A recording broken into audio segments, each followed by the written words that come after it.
Hi, so today I will talk to you about how to use VLOOKUP to bin your data. So sometimes we don't want to look at our data at such a granular level where we have a whole range of possible numerical values here in income, and then maybe we only want to look at a program by its kind of function.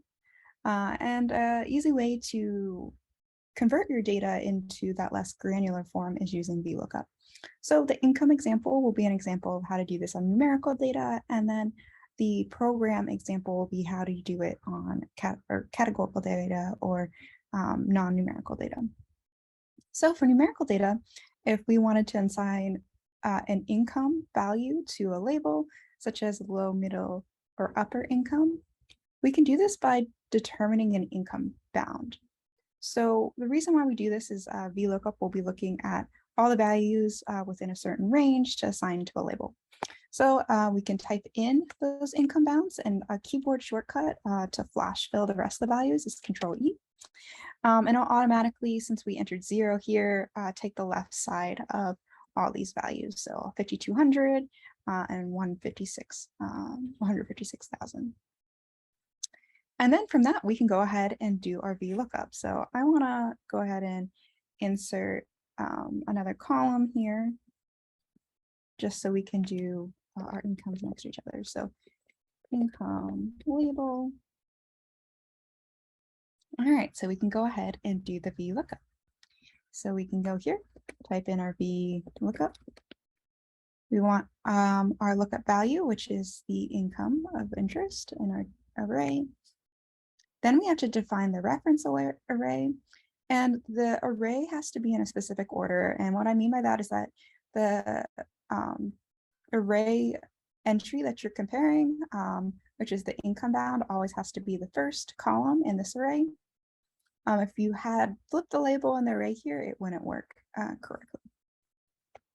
And then the last entry you have to tell it is the column index number. So it always starts from your reference. So this is 1 here as the income bound and 2 as the label. So we wanted to convert it to the label, press that there. And then I'm going to go ahead and make this an absolute reference using F4.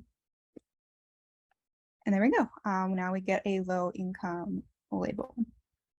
And then double click on the right-hand corner and you get it filled out all the way down. So that's a really easy way now to have a label for each of these income values.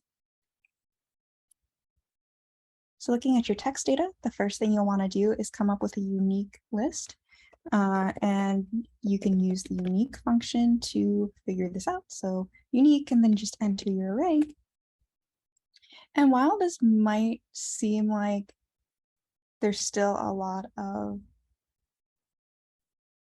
text that we will have to give a label, this helps, one, with you not making any mistakes with the labeling, and 2, if you had a lot of data, this would become really monotonous. So what we're going to do is assign these different labels. So for MATLAB, I'm going to assign it data analysis and visualization.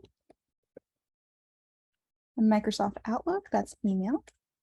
Adobe Illustrator, we'll do visualization. Photoshop, also visualization. Gmail is also email. That's email. Excel will do data analysis and visualization. SolidWorks will do design. This will be data analysis and visualization. We'll do design for AutoCAD, design for Procreate. Then I should have probably assigned more of these, but we'll just do word processing for Word. Actually, I'm going to change the visualization ones to design. Okay. So now that we have what I kind of call like a dictionary, a relationship between the program list and the new label we want it to take, we can go ahead and use VLOOKUP now. So we'll just add program label as our next column.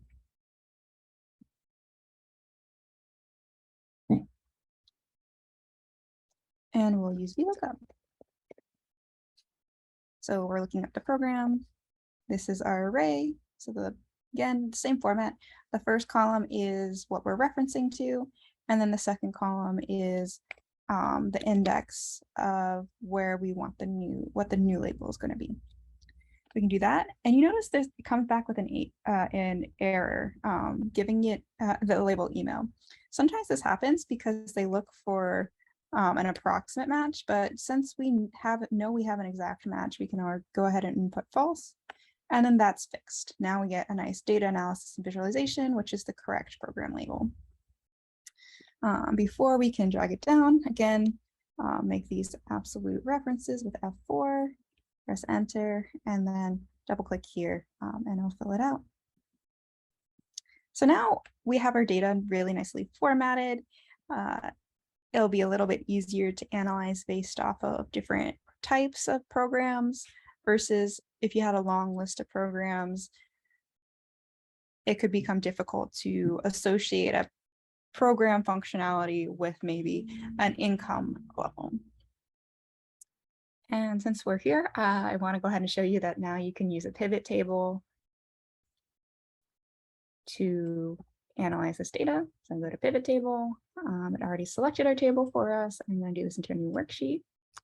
And let's take a look at whether or not there's a relationship between the income and the type of program that they're using.